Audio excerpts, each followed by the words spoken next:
Hello. Hi. All right. I think we're live. Cool. Everyone who's here, thank you for joining. We're really excited to share some very cool information with you today. Today's live stream is going to be delivering sort of an overview of our all new Certora AI Composer. Now, this is a very cool, very exciting new tool that can help ensure that AI-based coding is safe and secure. This presentation is going to be led by our very own John Toman, who's the Senior Technical Fellow here at Certora. John is one of our leading researchers. He holds a PhD in computer science, and he has many, many years of experience in the field. John has also taken the lead in developing this composer, and he's going to break down all of its key features, benefits, advantages for all of you today.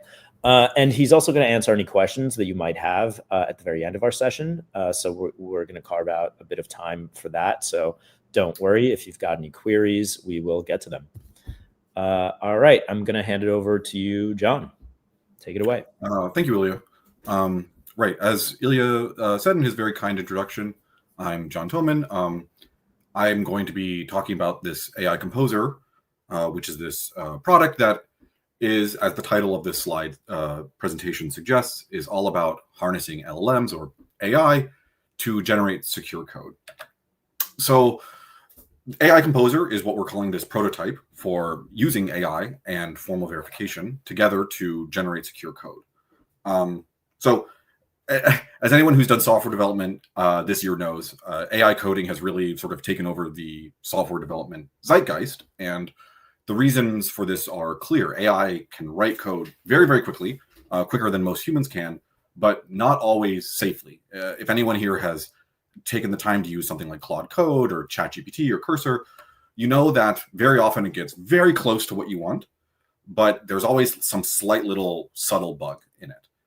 And right now that requires you, a human, to go back and double check basically every line that the AI writes. And this is especially pernicious because LLMs and AI is very good at writing very plausible looking code. Again, code that is almost completely right, but has some subtle differences or errors in it. And so AI Composer is all about using these LLMs using them in a development lifecycle safely. And by safely, I mean that you're sure that the code that comes out is correct, beyond just what you can get by manually reading the output of an LLM. Now, the key idea here is to integrate formal verification, or FV, into this process. The idea is that you, instead of starting by writing code or a specification, or writing some sort of system document, you start by writing a specification of what the implementation should do, and feed that into the LLM, saying, I want you to generate code that satisfies this spec. Now, so far, this describes the usual life cycle or the development cycle using LLMs. You tell the LLM what you want, and then it gives that back what it thinks you want. But the trick here is that we are going to then take that specification and then formally verify that the code that comes out of the LLM actually satisfies the specification, that actually did what you asked it to do. Now, the formal verification technology that I'm referring to is our Certora prover, which is the same technology that we use to secure protocols like Aave, Compound, and Lido. And so the idea here is that you get all of the benefits of using an LLM for coding, the speed, the convenience, but without sacrificing security or correctness, right? So you can very quickly prototype and refine smart contracts with AI, while Certora's prover continuously checks that the AI has not introduced some subtle bug that might completely undermine the safety or correctness of your protocol or DApp. So this product we're calling AI Composer. So it starts with you, the user, providing three forms of specification. The first are rules. Now, these are formal descriptions of your smart contract's intended behavior. This is written in a language called the Certora verification language, and it is what is checked by the prover. You then provide an interface file and then some document that describes the overall idea of what you're trying to implement, a AMM, a liquidity provider, what have you. This all gets fed into an LLM, an off-the-shelf LLM. Currently, we're using Claude, but the actual choice of LLM doesn't really matter so much.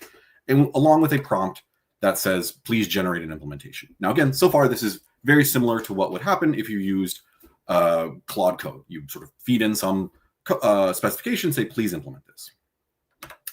Now, out of the LLM comes this implementation in Solidity. And now here's where the sort of secret sauce comes into play. We take that rule, those rules that you wrote, again, this formal specification, and feed it into the Certora prover. Now, this can formally verify whether the implementation satisfies the spec. And for just to quickly drill down to what formally verify means, that means that when the prover says that the code satisfies the spec, it has produced a mathematical proof that the code is correct. This is not some sort of fuzz testing or some sort of unit testing. This is a exhaustive search of possible behaviors that proves the code is correct. Now, if this is the case, then we're actually done. We return the generated implementation to the user, knowing that the code that was generated by the LLM, in fact, satisfies the specification. But I just spent a long time talking about how AI can make mistakes. And so perhaps the implementation doesn't quite satisfy the spec in some subtle or maybe not so subtle ways. And if that's the case, the prover produces an explanation for why the code is wrong. And that gets fed back into the LLM in a refinement loop. Basically says, okay, take your current implementation, but refine it to fix whatever bugs were just found by the prover. And this loop iterates until the LLM converges to a formally verified implementation of your specification. And this whole tool is what we're calling AI Composer. So for the rest of this, I'm going to quickly give a overview of how this tool works, what its features are, and the various interaction points. To motivate this, we're going to work on a customized automated market maker. Now, the reason that we wanted to do something novel here was because we didn't want an LLM to cheat. If we just said, generate a constant product pool, it could very easily cheat and go find just any of the number of constant product pools out there and just spit that implementation out verbatim. So the point of this is to try to demonstrate that the LLM is actually able to generate novel code. We'll then show how the Composer tool synthesizes code to this. We'll talk about refining specifications and then also updating the code with refined specifications, because AI Composer is built with the idea that software development is a life cycle, right? You never generate code once, whether you're writing it by hand or with AI. This is an iterative process, and we'll discuss how AI Composer fits into that iterative process in the latter half of this talk. Okay, so the AMM is something we're calling the Collective Compensation Constant Product Pool. It is a constant product pool. For those of you who are not aware, this is a form of automated market maker, which determines the price for swapping two assets by having the product of the two asset amounts remain constant across swaps. The twist here is that large withdrawals from the pool and large swaps incur progressively higher fees. So effectively, we are redistributing wealth to the large gains made inside the pool to the other liquidity providers. So if we think about the inputs to the AI Composer tool, one of them is a design document. And this is a snippet of the design document for the CCCP pool. And this is just written in natural language, right? It describes what we're trying to do, why we're trying to do it, and some broad pseudocode or just mathematical descriptions of the fee structure, for example. Now, in addition to this, we also have the formal specification. And again, as I said, this formal specification is in the form of rules written in the Certora verification language. And so this is just an example of one of the rules that specifies that withdrawal penalties are monotonic. The more you withdraw, the higher your penalty is going to be. Now, again, I'm not going to go into the details of it, but this is what this rule is stating. And there are many more rules describing the intended behavior of the the collectively compensated constant product pool. So we go back to our system diagram of AI Composer, and these are our inputs. There's also an interface file. I haven't shown it here. And those get fed into the LLM. So here I want to actually quickly look at this interface. So this is a interface that we built for reviewing what happened during the generation process. Unfortunately, this demo is not going to be long enough to show the entire process from beginning to end, but we built this to visualize the steps that were taken during the generation process. And here we can see that there is indeed the specification for this constant product pool with a bunch of rules like things about k never decreasing and so on. We see the interface here, the system document, and then we actually see here a list of requirements. Now, these are all stated in just very plain terms like the implementation must, etc., etc. So where did these come from? Well, as a pre-processing step, before we ever actually generate code, we first feed the system document and the rules into the LLM with a prompt that says, analyze the specification and the system document and come up with a set of just straightforward instructions that the implementation must satisfy. All the information in these requirements are in the system document, but we found that it's very helpful to pre-process the system document and extract from arbitrary natural language a set of very direct, concise, the implementation must whatever. And so out of this comes this list of requirements, and this forms actually a fourth input, but one that is automatically generated from the other inputs that you provide. Okay, so the process that I've described is so far completely automatic, right? The LLM generates code, it feeds it into the prover, and if the prover finds a bug, it iterates again. And so this is completely hands-off. Now, we all know, again, if you've used AI before, that AI can very much hallucinate. It can make incorrect assumptions, or it can get stuck in a local maxima. It sort of, bangs its head against the same problem without realizing perhaps it should take another approach. And so there has to be some sort of correction mechanism here. Oops. So the LLM can, if it feels it's getting stuck, can actually ask the user a question. And the user can then actually respond. And this is what is generally called in the agentic space, human in the loop. Now, this is intended to be a sort of last resort. The AI is instructed to try to resolve problems itself, but it has the out of asking the human for help, so it doesn't just spin out without any sort of recourse. And so we can see this here. This is skipping ahead a little bit in the step, and it has encountered a violation. The prover has found a violation in one of the rules, this k never decreases, and it is asking a question. And its question is, hey, are you sure the spec is correct? And that actually feeds right into our other point. And here it asks this question, are you sure the spec is correct? And I, in my response, this is my response to the LLM, which is that, no, actually the spec is not correct. You should change the specification. And so this is a way of me guiding the LLM. This is a way for it to break out of the loop, because without this, it would have to just keep trying to satisfy a rule that is actually impossible for it to satisfy. And so this is a way for it to break out of that cycle. So, as I just sort of hinted at, the rule is actually wrong, right? Specs are themselves just a code artifact in some sense, and specs can have bugs too, right? And so, instead of demanding that we write perfect code, are we demanding that people write perfect specs, right? Have we just shifted the problem somehow? And the answer here is also no. So we just saw in this case where the LLM received a explanation from the prover that said, your implementation doesn't satisfy the rule. And at this point, the LLM can, reflect on this feedback and say, the spec says one thing, but the system doc says something else. There seems to be a conflict here. The spec might actually be wrong.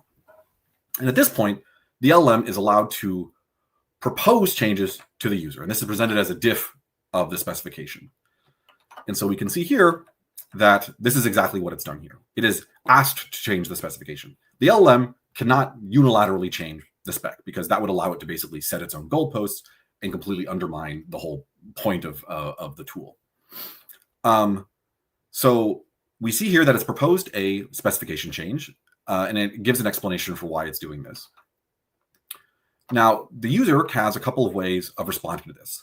It can reject the change. It says, no, I think the rule is actually correct here. Or you can say, please refine it. Like, this is a good start, but I need you to change something slightly about it. Now, in this example, the LLM has actually gotten confused about the syntax necessary to make the change. And so I've actually used rejected. I maybe should have said refine here, but I said, please use a filtered block. And then I say, check the CVL documentation for details. And so actually what the agent can do is actually has access to the CVL manual. Right? The CVL is a domain-specific language, but the LM is not necessarily an expert at generating CVL or proposing these changes. So it has the way to query our natural language documentation to find the answers to questions about what the spec means, or in this case, how to change the spec as necessary. And when it does that, it comes back with a new change that actually correctly filters out the remove liquidity function from the k never decreases invariant. So quickly for context, k never decreases is a rule that simply says this k, which is the product of two reserves, can never decrease on any operation. This is true for every operation except withdrawals, because withdrawals necessarily decrease the reserves. And so that necessarily causes k to decrease. And so this invariant can't hold. And so it needs to be filtered out from this invariant. And so in this case, the user can say accepted, right? And that's exactly what I've done here. I've said accepted, and this change is now adopted into the spec file. And this whole process is basically LLM-powered spec refinement. You can write a specification that effectively admits no implementations. You write a spec that has no possible implementation that satisfies it. And the LLM can help you realize that your spec is too restrictive, like for example, in this case. So let's say we accepted these change, the LLM generates the implementation, and then we take that new specification with the updated rules, feed it into the prover, and then the process continues.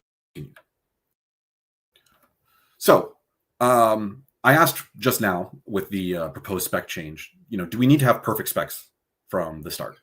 And the answer there was no. But I want to now ask a sort of related question, which is, do we have to have complete specs, right? Does your specification need to cover every possible behavior of your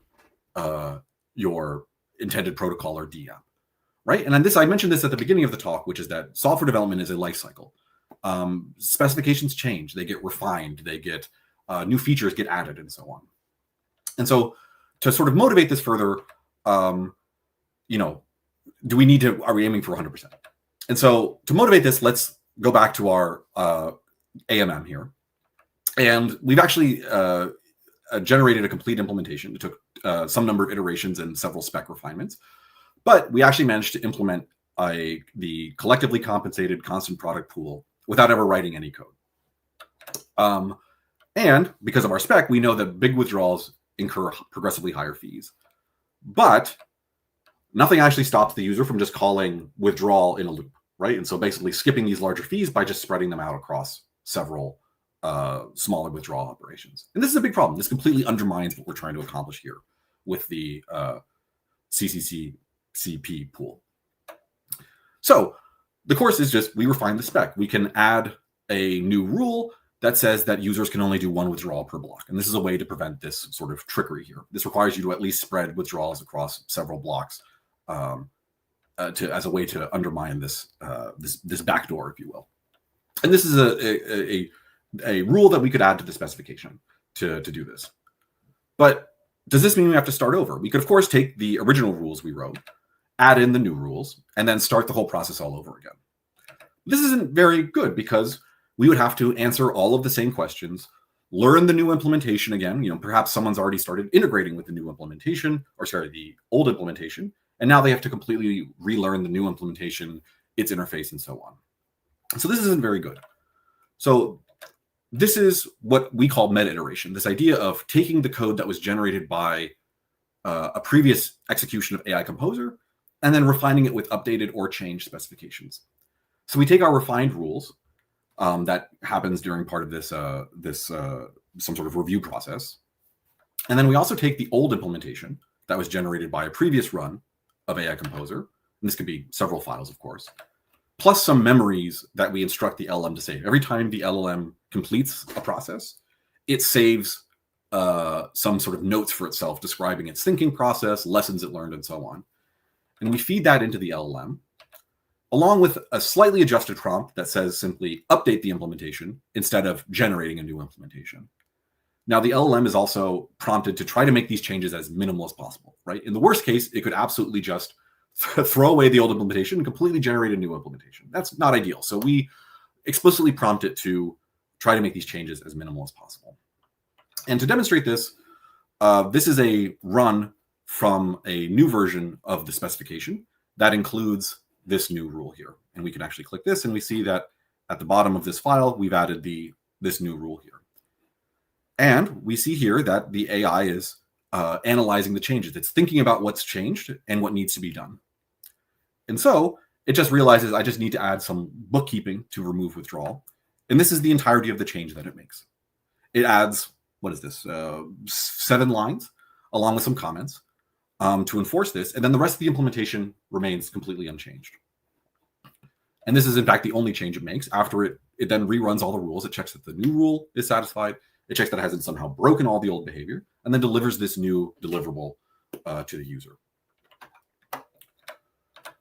So that was AI Composer in a nutshell. It is a mostly automated code synthesis tool with some interactions with the user for help or edits or proposed changes. And then your code is verified against your final specification, the specification that you reach with this iteration with the LLM to find any bugs in your specification and whatnot. And then there's also this meta iteration feature for new features, new refinements, and fixes, and so on. Okay, I think that might be the end of my slides. We have a little bit of time left, so I'd actually like to quickly show one other change here, which is this requirements evaluation. So remember, we have this list of requirements. Now, for those of you who know AI, you know that you can give it very explicit instructions, and it'll sometimes just forget to follow those instructions. And this is true of these requirements, these implementation must, et cetera, et cetera. And so what we have done is we've actually done another agent that actually evaluates the implementation against these list of requirements. So we save this list of requirements, that is the input, and then evaluate the resulting implementation against these requirements to make sure that all of these requirements are all individually met. Now, in this case, one of these requirements is actually not satisfied, and in this case, it is the requirement that the swaps incur a fee on the input amount. And if you actually look down here, you'll see that there's another requirement that says the fee has to be applied to the output amount. And this is a case where there was some slight ambiguity in the wording, and so 2 kind of conflicting requirements have been generated. Now, luckily in this case, the LLM is also, once again, able to not spin out, doesn't have to keep ping-ponging between these 2 requirements, trying to satisfy one, but then violating the other, and so on. It's able to go, I think there is a conflict here. And it is able to ask the user and say, which of these is correct? One of these is, these are apparently in conflict. Here's my reasoning for why I think one of them, requirement 26, which is the one that says the fee has to come to the output. I think that's the right one. Here's why.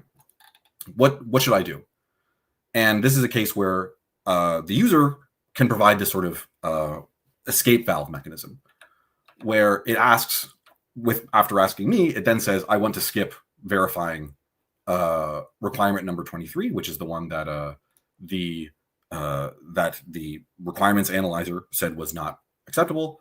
I accept this, and then it's able to rerun the requirement evaluation to get all of the results, all the remaining requirements satisfied.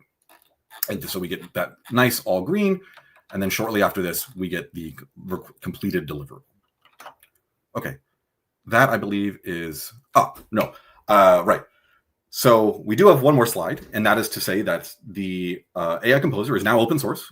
We hit the public button on the repo yesterday. It's available under the very permissive MIT license. It is a public repo. We're doing the development out in the open, so we welcome any suggestions that people have, pull requests, GitHub issues, and we really think this could be a game changer in smart contract development. And so we would love for you to give it a try. It's very much a alpha product. It is something that we are actively developing in our Certora research lab, but we would love to hear from the community and other people who have given this a try. And so this QR code should take you to the GitHub repository, and I suspect someone can put a link into the YouTube chat as well, if that's, yeah, perfect. And with that, that is in fact our last slide. And so I think we have a little bit of time for questions, if any were left in the live stream chat.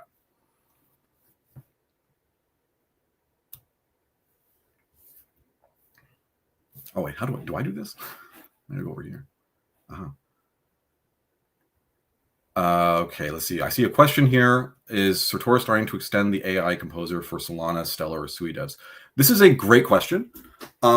The Certora, so the AI Composer uses the Certora prover as this iteration loop, and the Certora prover, I don't know if the asker knew this, does support Solana and Stellar, and I think I'm not, yeah, it supports multiple blockchains.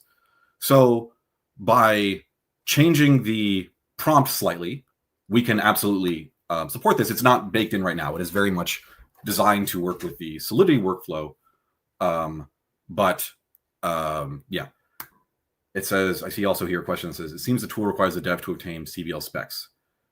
Yes, that's a very good point. I sort of gestured that this is the whole shift left mentality. The idea that before you write code, you should write specs. Now, the question is sort of like, is writing specs any easier than writing code? And that I think depends on both your background, experience, and all that.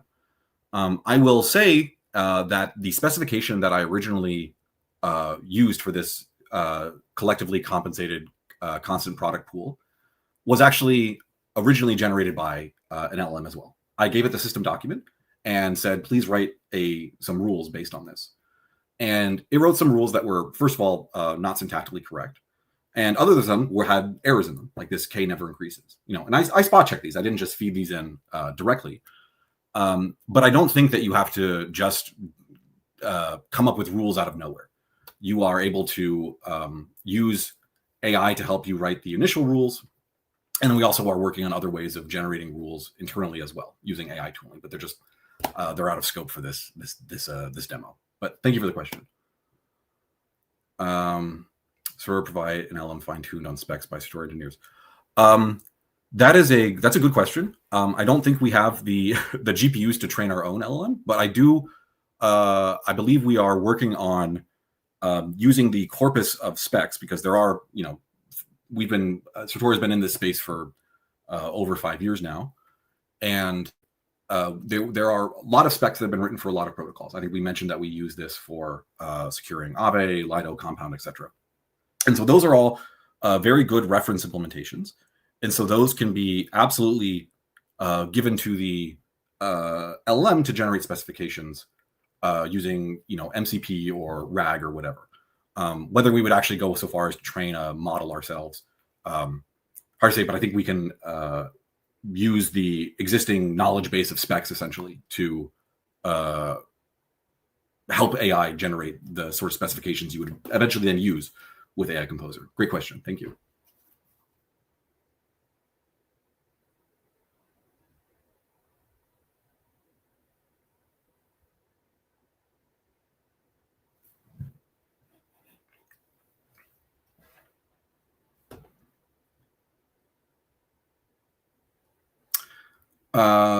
Okay, another question here.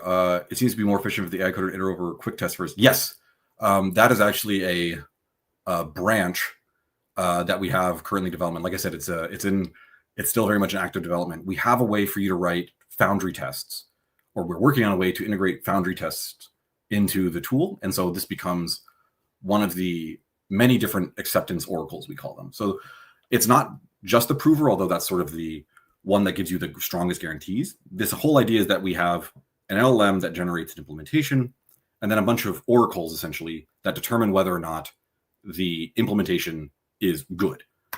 And one of those is, does it satisfy your CBL specification? Another one is, does it satisfy the requirements? That requirement evaluator that I showed is one of the acceptance oracles, as we call them. And a third one can absolutely be, does it pass all of the Foundry tests, or whatever testing framework that you have? And then very quickly iterate on those first. Yeah, absolutely. Yeah, it's something we are looking at, and you can also imagine plugging in all sorts of other different backends, whatever you want that could evaluate code quality. It's designed to be I think we mentioned this, it's designed to make it so that it's relatively easy for you to plug in various ways of evaluating the code that comes out of the LLM, and then providing feedback if the LLM output is judged to be not good enough.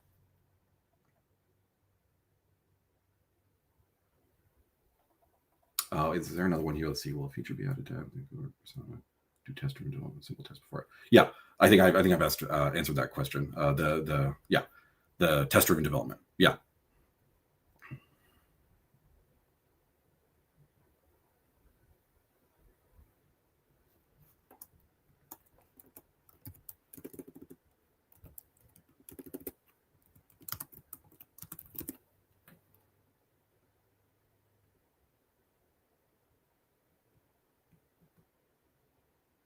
Alrighty. Do we have any other questions from the audience at this point? Are we doing okay? Now is your time to chime in if you have any other inquiries at the moment. But if not, please feel free to reach out to us. We're going to be continuously updating this, providing you with news, announcements as we continue to iterate and refine the product. But again, as John already mentioned, like we're eager to get everybody involved and start testing and experimenting with it today, and just seeing what kind of outcomes and results you can start generating. And that's going to help us, honestly, like really continue to improve and refine and develop and expand the feature set. Now, we're also anticipating like a very wide range of use cases for this. We feel like this could be a really game-changing product. And we're excited to share with the community. And we feel like this could be very impactful for the industry at large. In particular, the smart contract development and coding, it's going to be a critical instrument, we believe, in the future. And we'll see where it can go from there. There are many, many new frontiers that we're anticipating to break through with the Composer. Okay. If there are no other questions, I think I saw one last one here. How does an LLM help you refine the spec? Mm-hmm.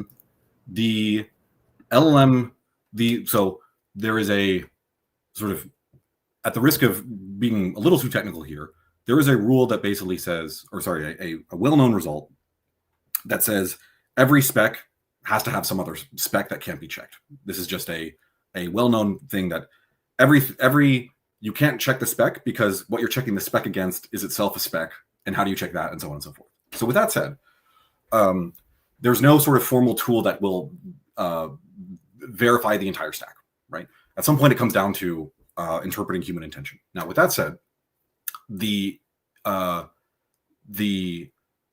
inclusion of this natural language system document, which is one of the inputs to the tool, is absolutely crucial for helping the LLM to understand the intention behind the spec and identifying sort of apparent contradictions between what the user has said in natural language they want and what they've formally specified. And that is expressed with these counterexamples. The LLM generally goes off what the natural language document says and then checks to make sure it hasn't basically made any egregious errors using the prover.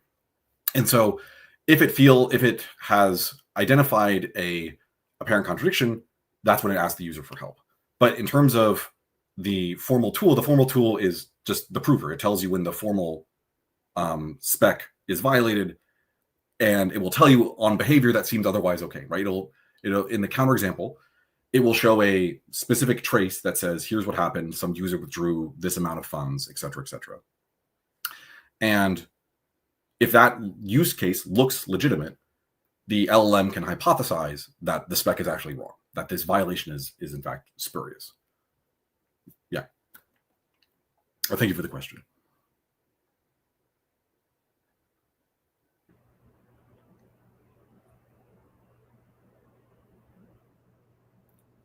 Okay. I think I haven't seen any more come through the chat, so.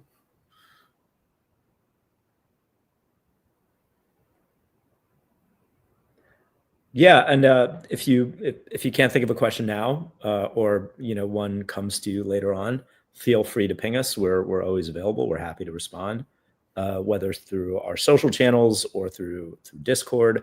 or you can just email us directly. We're always happy to chat with anybody who's curious about the development cycle for this and the progress that we're making.